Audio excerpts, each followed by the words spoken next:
This training today will include some de-escalation techniques based on CPI, or Crisis Prevention Intervention, NCI, or Nonviolent Crisis Intervention. We'll explain some strategies for creating and cultivating a safe and positive bus culture, describe procedures for reporting issues, and above all, we'll talk about common sense. So our de-escalation training is going to be based on our 3 pillars. I want you to imagine a plate of food like this with beans and rice and chicken.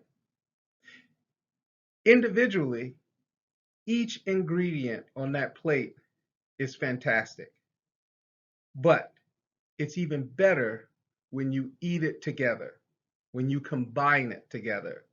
So when we look at our de-escalation 3 pillars, there are 3 pillars for this: communications, relationships, and procedures.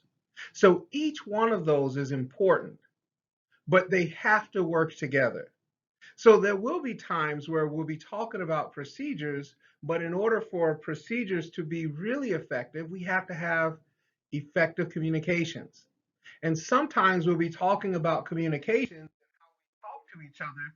It's really important that we pay attention to that relationship. So the 3 are separate, but they're still together.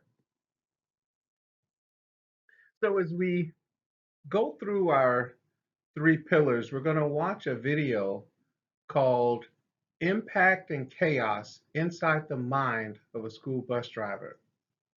The video is not going to go in order, but each segment of the TED Talks connects to our 3 pillars. Our first segment is about the importance of communications. I'm convinced we can impact chaos if we help others know that they matter. About 2.5 months ago, I was at a family wedding. The wedding was great and the reception was good, and I was standing there waiting to get some food, and this girl walks up to me, a lady now, and she said to me, she said, "Is your name Will?" I said, "Yeah." She said, "You used to drive my school bus 29 years ago." I looked puzzled. I didn't remember who she was. She said, "You don't remember me?" I said, "I'm so sorry." She said, "It's okay, I remember you." She said, "Every day I would get on your school bus, and every afternoon when I would get off of your school bus, I'll never forget it. You would look at me and you would look at everybody else on the bus, and you would say something nice to us, and you would encourage us that we were important and that we mattered. I'm a mom now," she said, "and every time I take my kids to school, before that door opens, I do for them what you did for me. And I encourage my kids that they can have a good day." So as we can see in this video, Will had a unique relationship just based on communication with the young lady on his bus. He didn't even realize he was communicating with her in the way that he was. He just offered her a word of encouragement before she left the bus, which forced her to think about that as she grew older, and she applied that to her own life. So as we start talking about communication, I'm going to introduce you with a concept called integrated experiences. And integrated experiences means behavior influences behavior. It's like what is the chicken and egg of a situation. And the idea behind this is that when you are upset, then the student will mimic that, or vice versa. So we have to be careful that we don't mimic our communication with our students. So if our students are upset, then we also get upset. And that's not how we want to communicate. So when we communicate, we want to stay calm. We want to be calm. We don't want to allow their behavior and their emotions overwhelm us. And that means verbally as well. So I'm not going to match the intensity of a situation with the student. Be mindful of your body language. At no point in any place ever has it ever worked where you get in someone's face and say, calm down, and put your hand in their face. Like, that's not ever going to work. So be mindful of your body language, your position. Make sure your hands aren't in your pocket. Just be mindful. It's not what you say, it's how you say it. So be careful of your body language, and be careful of your tone, or your volume in an effort to stay calm. We don't want to escalate. We don't want to escalate the situation. We don't want to meet their emotion with emotion. The goal is to calm a student down, not rile them back up. If you can, you want to try to turn negative redirections into positive redirections. So if you need someone to have a seat, and you see someone that is sitting down, instead of saying you need to sit down, you can say something like, I like how Johnny is sitting down. So turn that into a positive redirection. Give clear, enforceable statements. This is really important. When we make statements, we want to make sure that when we give directions, we want them to be clear and it can actually be done. So when we talk about communications, here's some strategies, some things that you may want to apply in your own situation. Remember, when we set limits, we want to set limits that are simple, reasonable, and enforceable. So simple, reasonable, and enforceable means quick directions when it's necessary, something that can actually be done, and that's reasonable, that is asking.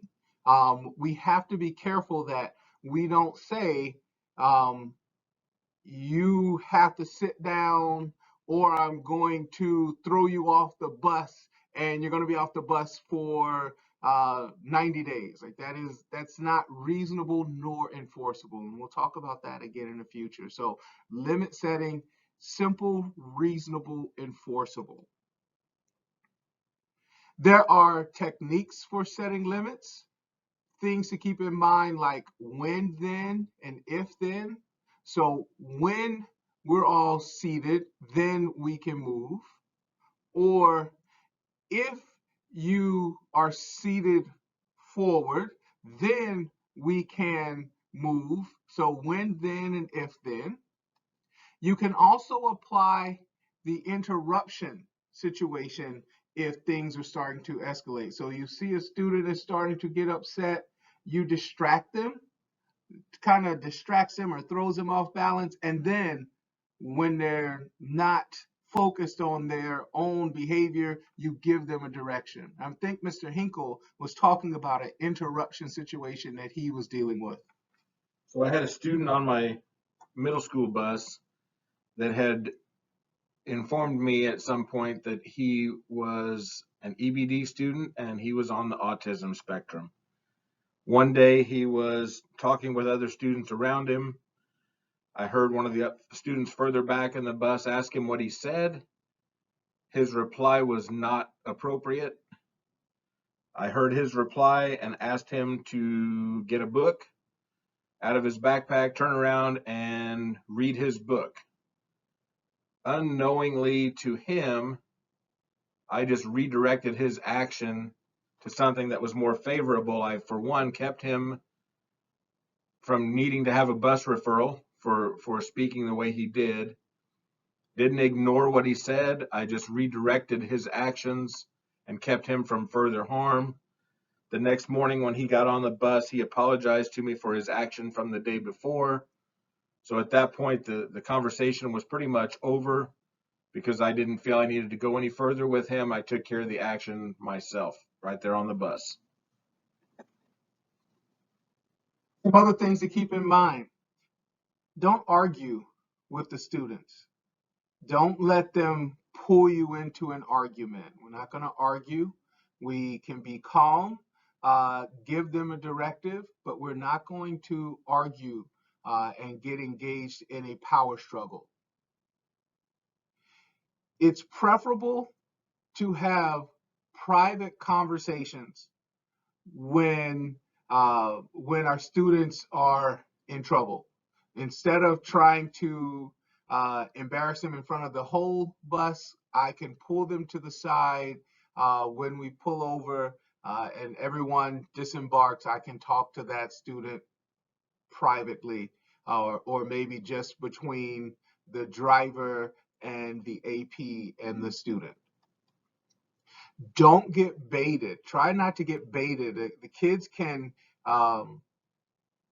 deliberately say things to try to get under your skin. Don't let them bait you into doing that. You need to recognize your own triggers.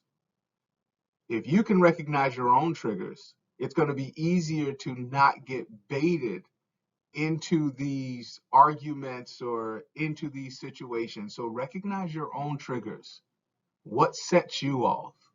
Be aware of that. Also, ignore what you can. Knowing the difference. In the classroom, I used to talk to teachers about the concept of cursing versus cursing at someone. So some things I can ignore as far as I don't need to write a referral. Sometimes I need to. Sometimes if it's very disrespectful and you're cursing at me, that's a referral. Whereas a student who just gets upset and curses out loud, I can still redirect that without a referral. So ignore what you can. The risk of doing something versus the risk of doing nothing. Sometimes it's preferable to ignore it because by addressing it, it's going to make things worse. So ignore what you can. Try to give 4 positives for every negative you use. So if you know who your students who are troubled, try to find ways to positively, in a positive way, say things to them a few times before you have to redirect them that might come across as negative. Chaos if we will simply empower others to dream. For Danny, a baseball glove was enough.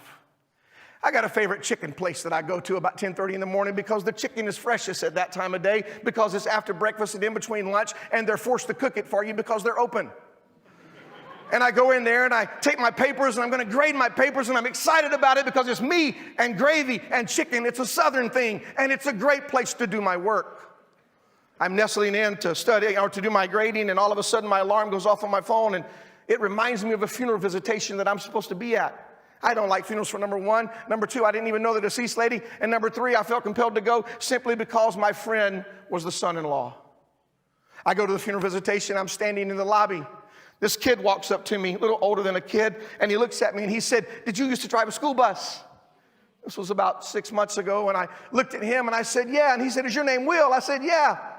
He said, "I'm Danny." And he told me his last name. He said, 30 years ago, you gave me a baseball glove on the bus, and I just wanted to tell you, it changed my life. We went in, did our respects, came out. I said, "Danny, can we meet later next week?" He said, "Yeah." So we met at an ice cream stop the next week, and I walk in, and Danny's already there, and I was going to buy his ice cream, and he finished his ice cream before I got there, and he had a shadow box on the table.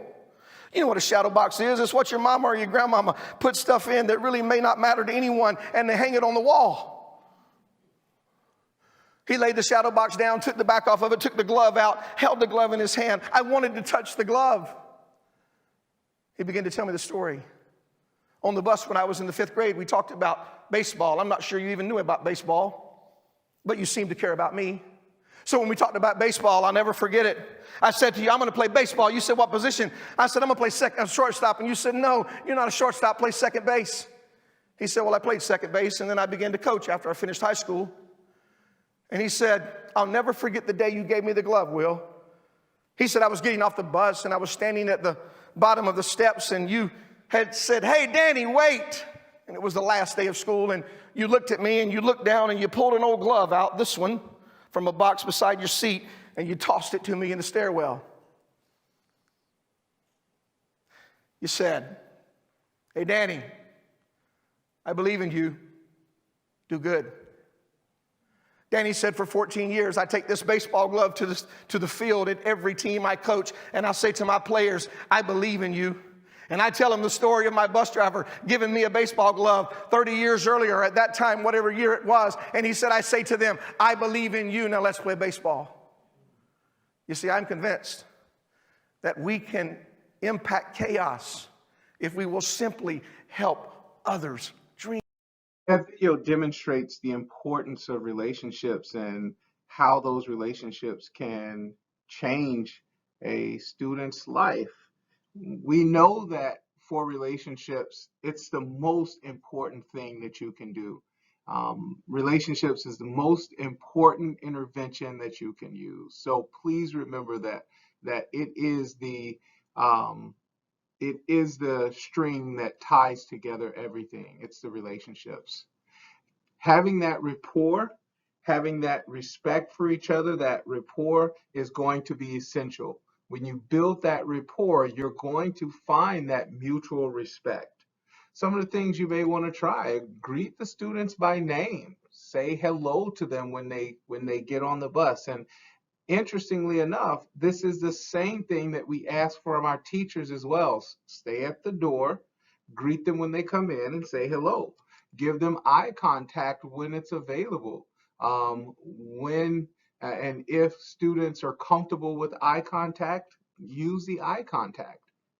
Recognize the triggers. Just like you have to recognize your own triggers, try to recognize the triggers in your students so that you have created such a relationship with that student that you can tell when they start to get agitated. You know that something's off with what's happening that day, that morning, or that afternoon. You can recognize that there are certain things that indicate they're starting to get upset. So try to recognize the triggers in those students. But in order to do that, it helps if you have that relationship. And recognize that our students have life issues. A student who has been yelled at in the morning at the bus or before the bus stop, and they get on the bus and they have already been in trouble, that's pretty impactful. Or a student has been in trouble in the class all day and now they're getting on the bus and they're off. So life happens, and try to be sensitive to the fact that these kids have other issues or other trauma that could affect what they're doing. You want to be firm, but not tough. So you can show that you understand their feelings, but not their behavior. This is, I will love the sinner, but hate the sin. You are welcome in my classroom or on my bus. You are welcome anytime, but your behavior is not welcome. So you can be firm, but not tough. Some other strategies we can use to enforce positive environments on our bus be something simple like sending home a positive note, sending positive referrals. If a student does something that you consider is kind of above and beyond, send home that positive note, send home a referral for them to let somebody else know that you appreciate what they do. Let the student know you appreciate them. Other things, you can use your body language. You can smile at them when it's appropriate. Nod your head, give them a high five, give them thumbs up.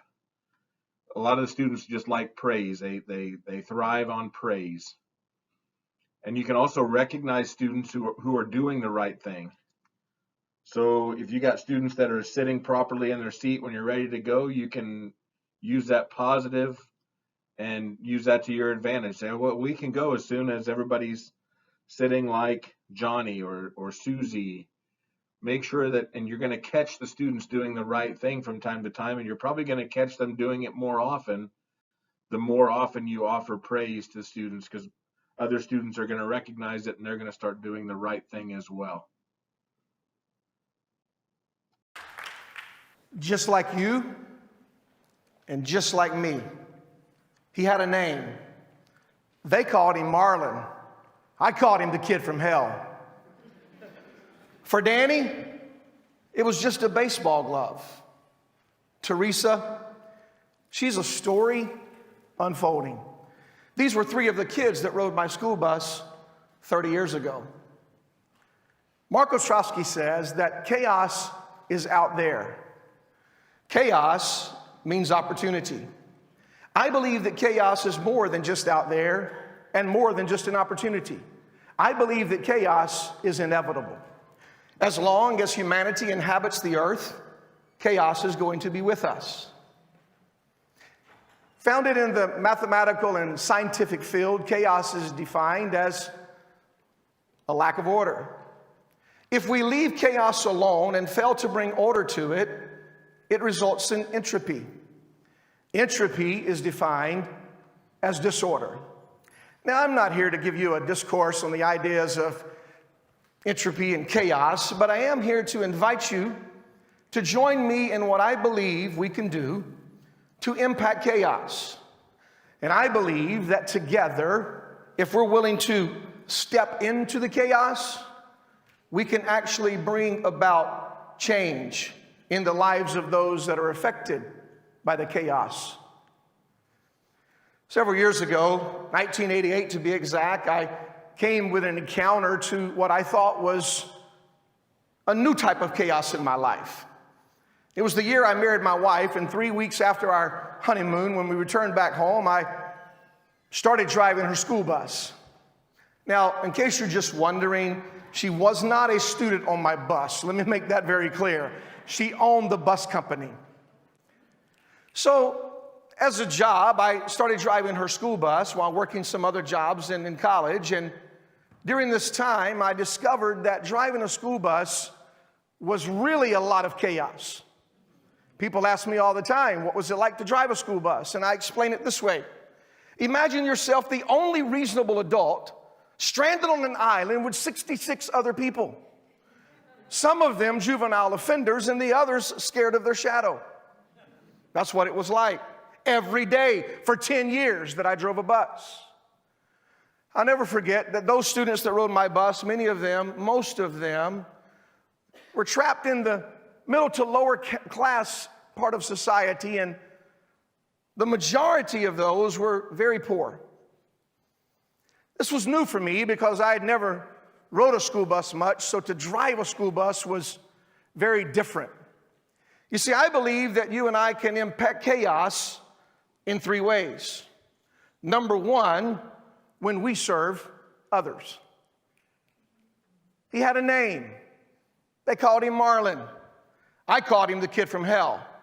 You want to know why? Because I was sure that's where he came from and was confident that's where he was going. For a year and a half, when he was in the 9th grade, year and a half when he was in the 9th grade, you got it? Marlin was the #1 contributor to the chaos on bus number 9. He had this little game that he would play often, and he would come on the bus and he would take paper wads. And so if you've ever done this to a bus driver, you should apologize when you leave this room. But he took these paper wads and he would begin to throw those from the back of the bus, and they would come as close to as good to the front, but would never make it past about the middle row. Well, Marlin wasn't content with that, and the more order I tried to bring to the chaos, or in fact, the more control I tried to bring to Marlin, the more difficult he became. So he brought racquetballs on the bus, and I'll never forget it. He began to throw these racquetballs from the back of the bus, and they would continue to fly past the middle row, and on occasions, they would hurl right past my head and hit the windshield. You know, being the #1, super sensitive, caring adult on the island I was trapped on that bus, I was a little patient with Marlin a couple of times. And then whenever one of those whizzed by my head and hit the windshield, I realized I got to do something. So immediately I slammed on my brakes, put the bus in park, turned around, and walked with my best Barney Fife pose to the back of the bus. Marlon, aware of my frustration at the time, got up, opened the back door of the bus, jumped out into the street, to which I met him with this remark: "Hey, I'm finished with you, man. I'm kicking you off the bus." Marlon offered some gestures that I will not give to you tonight, and some vocabulary that is not common for me. And when I took the students to the school, I went to the principal's office, and it was over. He was suspended 3 weeks. I won the battle. The 3 weeks that Marlon was not on the bus, I thought about him. You see, I remember that Marlon's chaos was different than most people. His mom was absent from the home. His dad lost a leg in a crash when he was young. So before Marlon could get on the school bus to go to school with the other kids, he had to take care of his dad, who was crippled, and at that point an alcoholic. And then Marlon would get on the bus and try to cope and go back and repeat one time after another. So I decided we've got to do something. So I contacted a university friend of mine that was across the tracks from where my bus route was, and we pitched this idea, and we decided we would just bring these college students across the tracks to tutor these kids. And they started, and it was great, and it was awesome. And Marlon finished the school or got graduated from school, and I'll never forget it. We lost contact, and about 15 years later, I'm sitting at the university where I work in my office, and a Coca-Cola truck pulls up beside my window. And guess who got out of the Coca-Cola truck? Marlon, the kid from hell. I thought, who did Marlon steal a Coca-Cola truck from? He had the keys, he put the drinks on the two-wheeler, and he wheeled them around to the front of the building, and I ran out of my office, and I met him at the front door, and I looked at him, and I said, "Marlon," and he said, "Will." We were mesmerized by the moment of a re-encounter over about 15 years that we had not seen each other. And I said to Marlon, "What are you doing?" To which he said, "I'm delivering Cokes, Will." And then he said, "Hey, Will," and that tone caused me to pause. And I looked at him, and he said, "Thank you for them tutors. I made it. I got a job. I'm married. I got a house." 13 years with Coca-Cola at the time. Talked to Marlon a couple of days ago. He's up for a promotion now. As the video points out, we have to mind our procedures, and sometimes it's difficult to adhere to those, especially under those stressful situations. So some things to remember about procedures. Again, we want to have our expectations clearly stated and reviewed. So our buses, are they posted? The rules are posted, our expectations are posted, and then how often do we go over our expectations with our students? How many times do we take a little time to talk to those students about what our expectations are? Our expectations are safe, responsibility, and respectfully. So we want you to be safe, be responsible, and be respectful. So those are the expectations. So how do we focus on that with our students? This is something that we on the school side and the district side, we have to do a better job of doing, working with administration and supporting transportation in a real and effective way. So that's one of my goals this year, is to bolster that relationship and be more effective, so that as we work with transportation, either the district or the school, we can now work hand in hand to change these behaviors. Making sure that you have access to IEPs of our students who are ESE, and not overwhelming you with an entire IEP, but let's create an IEP that highlights the things that you need to see as it pertains to transportation. Who is the assistant principal at the school that works with the buses and works with transportation? and make sure that that AP serves as a liaison to your transportation in a real way again. And of course, providing that district support so that you know that we have your back, especially if you've done everything that you were supposed to do. Sometimes it's necessary to follow up. When something has happened, you wanna make sure that things are going the way they're supposed to be going now. So a part of that procedure may mean following up, and that could be in the form of a conference or just a phone call just to check up on a student or a situation. Maybe the most important thing to say about procedures is this: in most situations, we should be keeping our hands off of the students. When it's necessary to put any type of physical contact with the student, when it was necessary, it has to be reported. We have to make sure that we follow the procedures, that we did the things that we were supposed to do in case we have to become physical to restrain. We follow those procedures so that we can avoid trouble and support and back transportation. Let's talk for a moment about referrals. We tend to have a high number of referrals, not only here in transportation, but across the school district as well. And that's an issue that we're trying to work on and rectify the situation. Referrals should only be done as a last resort. We need to try other options to mitigate the situation or to de-escalate a situation before we just write a referral. The more often than not, we tend to write referrals at the spur of the moment, and the more referrals we write, the less power they're going to have when the school sees them. If the school looks and goes, oh, this person has written us 5 referrals on this student for basically the same thing, and it's a small infraction, they're going to be less likely to help us out. If we use other options or other intervention methods to change the situation and we document those, then the referral will have more teeth, more willingness. The people will be more willing to enforce a referral with proper documentation. And referrals should be written accurately, objectively, and written immediately. And referrals should not reflect any of your personal views about that student or compare that student to anybody else.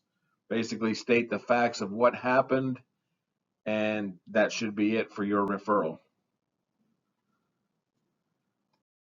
Let's keep in mind some things about referrals and strategies before we write a referral or as we write a referral. As Mr. Hinkle said, this isn't a transportation issue. I have the same conversations with my classroom teachers as well, talking to the classroom teachers about writing referrals in a responsible way. And as a county, we do have a high number of referrals that we're trying to address, especially of our students of color and students with disabilities. So some things to keep in mind about strategies when writing a referral. We want to have at least 3 documented interventions before referral in most situations. We know that sometimes you have to write that referral immediately and there are no interventions and it jeopardized the safety of the bus or they were fighting. That's understandable.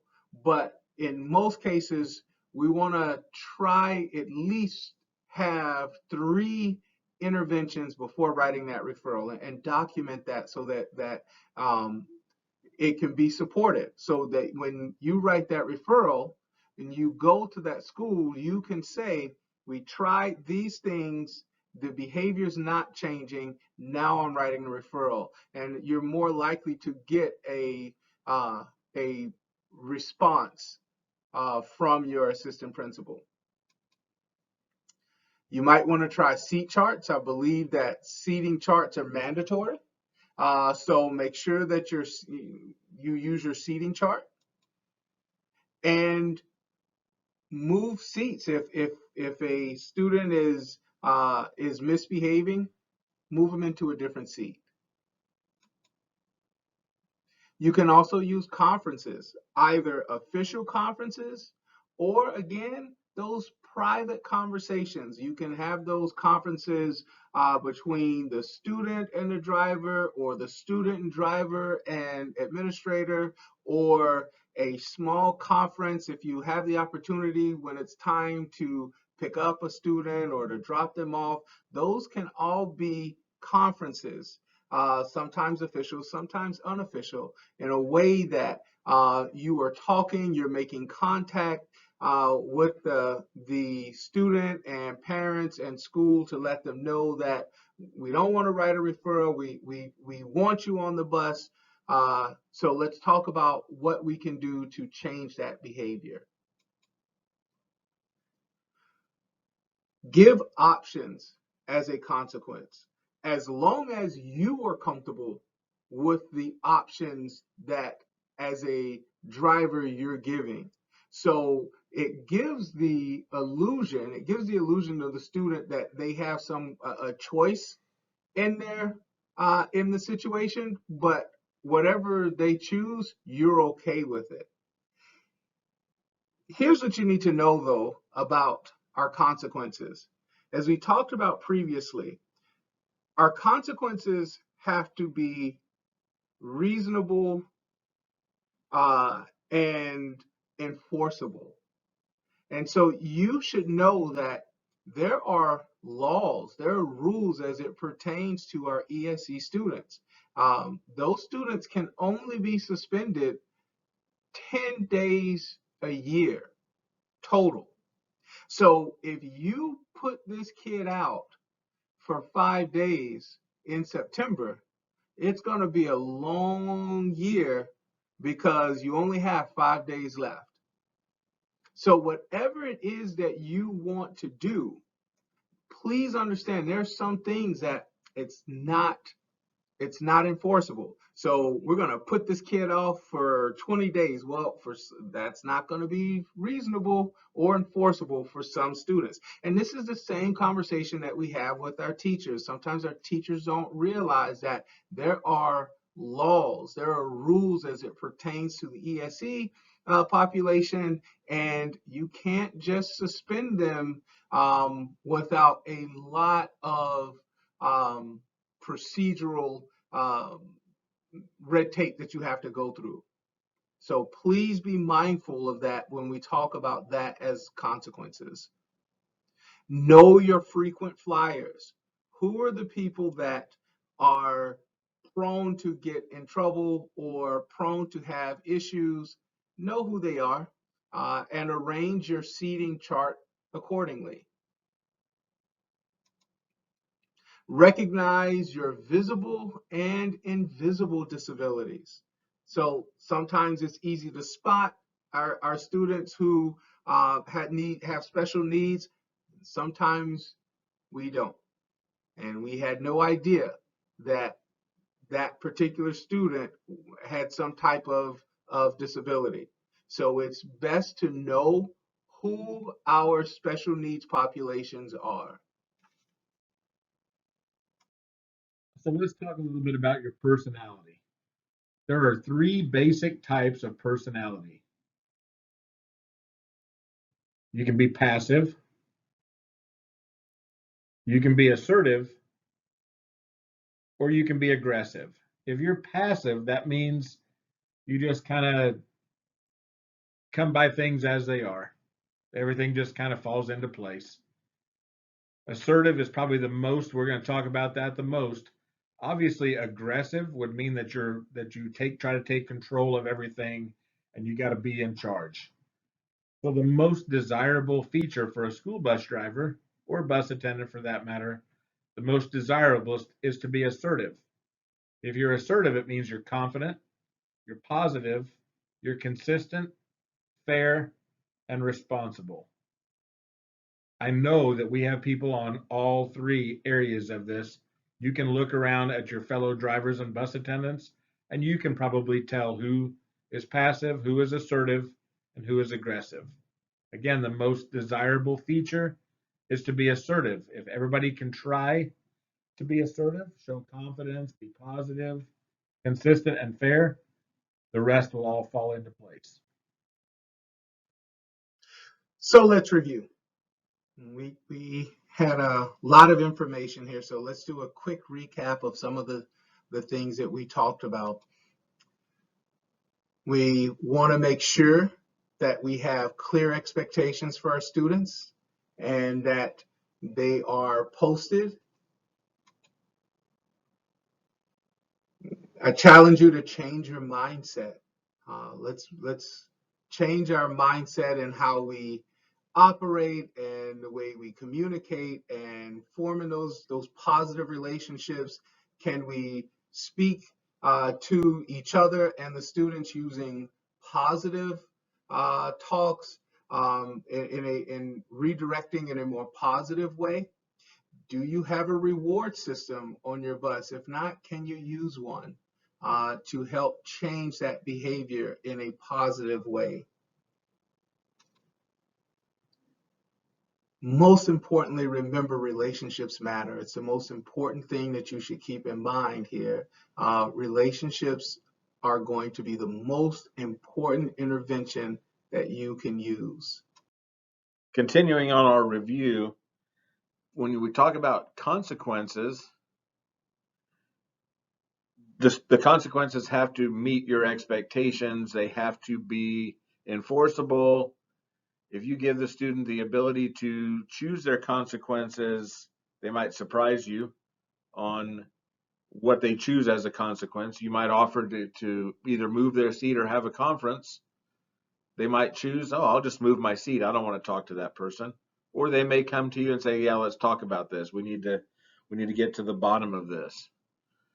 As we talked about referrals, remember to make referrals brief, make them accurate, make them objective. Don't use your judgment on how you write the bus referral based on how the student has behaved for you in the past. Referrals should only indicate the actions of that particular infraction of the rules. Like Nick said earlier in his piece, when you're dealing with ESE students, just remember we're not always going to get what we perceive as satisfaction for the bus referral.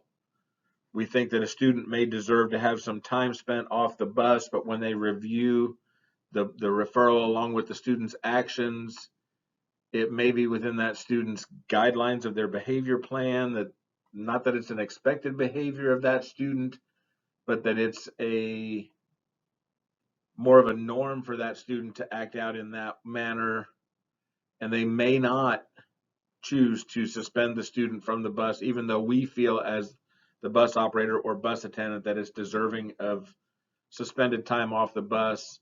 Like Mr. Prince said, there are rules that govern that keep them from suspending an ESE student or one that has a plan in place for longer than 10 school days. That plays into their plan for education. Just be mindful of that when you write the referrals. We understand not getting the feedback on the referrals is difficult, but understand that sometimes when something is not done, that's for a reason, that there is nothing that's been done to satisfy your end of the referral. As we talk about escalating behavior, one of the keys to de-escalation is to recognize the behavior as it's escalating, and then you won't have to necessarily de-escalate from a tough situation. You can redirect the behavior. You can conference and change that behavior.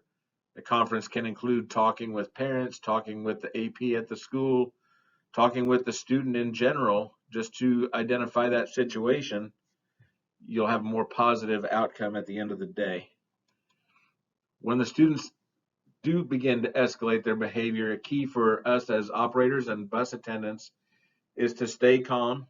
Don't escalate our voice. Don't change our actions to go along with the students, because that's what they expect us to do. If we want to change that behavior, we need to change our actions in the big picture. We also want to be mindful of the way we communicate verbally and physically. If you stand up and you're pointing at your students in a threatening type manner, that's going to be perceived as such. If you talk to them as a person, you're going to get a much better response. The physically communicating is doing nothing more than smiling, giving them a high five, telling them in actions rather than words that they've done a good job. And again, like we talked about, any physical contact between the operator or attendant and a student has to be as a last resort, and it has to be reported so it can be documented. That's a very important piece of this system. It didn't begin 30 years ago when I was driving a school bus. It began 50 years ago when I heard my mom call my name. I don't know what you did when mom called your name when you were 5 years old. I kept playing. I'll never forget it. I was sitting at my house and I had this little masterpiece of toy soldiers around me and any other kind of stuff that I could get my hands on. And as I was playing, my mom, I heard her say, "William." I'd heard that before. It wasn't necessary. "William." It was getting a little bit more noticeable, but I kept playing. "William, come here."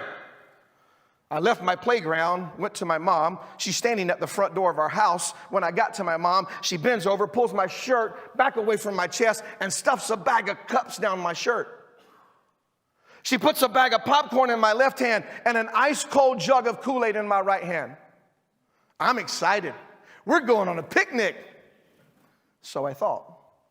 My mom opens the door, and our house was about 5 steps up on the front porch, and we could see all the way out down the road to the church where my dad pastored, and I could see everything from a high level, even as a short 5-year-old. My mom said to me, "See the men working in the ditch?" I said, "Yes, ma'am." She said, "Everybody deserves a cool drink on a hot day. I want you to take this stuff to the man with the big hat, and I want you to give it to him." I made my trek down those 5 steps, looked back at my mom, and I waved at my mom waved at me as if to say, "It's okay, keep going." So here I am carrying all of this heavy stuff with cups coming out of my shirt, looking for the man with the big hat. As I kept walking, I see the men working in the ditch. I get closer to them. I can hear them talking. They're saying words I'd never heard before. I was afraid. I watched them and I looked for the man with the big hat. And when I found him, not only did he have a big hat, he was different than the rest of them. All of those guys with the shovels working in the ditch, they had stripes down both sides of their legs, and they had really big letters on the back of their shirts. But not the man with the big hat. The man with the big hat also had a big badge and a big shotgun and glasses that looked like mirrors. And when I saw his glasses, I could see my fear in my eyes. And I dropped the popcorn, put down the Kool-Aid, pulled the cups out of my shirt, gave them to the man in the big hat, and ran as fast as I could back to my mom. My mom met me at the front porch, and together we turned around and watched one by one as the men in the ditch with the stripes on their legs laid down the shovel and went to the man in the big hat for a cup of cool Kool-Aid. My mom said, "You're different than those men. But you see, William, everybody likes Kool-Aid." For weeks, these men would come to our house or to our street, and they would clean the ditch. And every Saturday for weeks and weeks, my mom would send me out as a courier of good. She taught me a very valuable lesson that day. I'll never forget it. She said, "William, people matter. Even the inmates cleaning the ditch next to the house." I don't know where you are in your journey. Perhaps you're just beginning.